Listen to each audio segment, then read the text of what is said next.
প্রিয় এলাকাবাসী, আমি আমি দুইবার নির্বাচনে পাস করেছি। এবার যদি নির্বাচনে পাস করতে পারি আপনাদেরকে একটা করে বাস দেব। আরে এই বাস সেই বাস না, বাস দিয়ে ঘর বানাবেন, আপনারা সুখে শান্তিতে থাকবেন। হ্যাঁ, আমাকে ভোট দিবেন, ভোট দিয়ে জয়যুক্ত করিবেন। জানেন, আমি যদি এবার এমপি হতে পারি, স্কুল কলেজ সব আপনি ব্যাগে চলমার করে দেবেন। পাটোয়ারের বাচ্চা কোনো বাসন দিতাছে, ওই কুত্তার বাচ্চা তো মানুষ ভালো না। যদি এমপি ভাই সব তাহলে তো জনগণ রে বান্দরের মতো না চাইবো। আপনাদেরকে কুপরামর্শ দিতে পারে, তা শুনবেন না নেই। আমার মধ্যে একজন ভালো ব্যক্তি পাবেন না কোথাও, বুঝলেন? আমি একজন সৎ আদর্শবান একজন খারাপ মানুষ, বুঝলেন?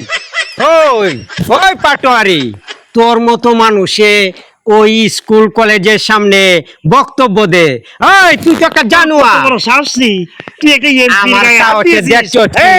এই আমার সাহসে দেখছো কি? আমার হাত কত লম্বা, আমারে দেখলে মানুষ ভয় পায়, আর তুই এখানে আমার এলাকায় আইসে ভাষণ দিতাছ, জনগণে বাস দিবি।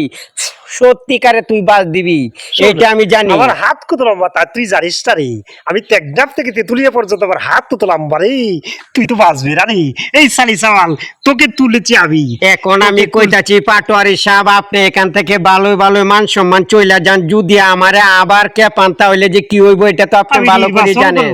আমি নির্বাচনে এমপি হতে, এবার যদি এমপি হতে পারি, এখন আমার সাথে চল। এই আমার সাথে চল। এই তুই আমাকে কি বলছিস? একটা এমপির গায়ে হাত দিয়েছিস, তোকে ছাড়বো না রে সালি সাওয়াল, তোকে ছাড়বো না রে। তুমি যদি এই অপমান আমার মনে থাকবে, তুমি যদি চিরজীবন মনে থাকবে। তুমি যদি এই কেন্দ্র থানার এমপি হও, তাহলে এই রাজ্জাক পাটোয়ারি মনে করো যে এই নেত্রকোনা জেলার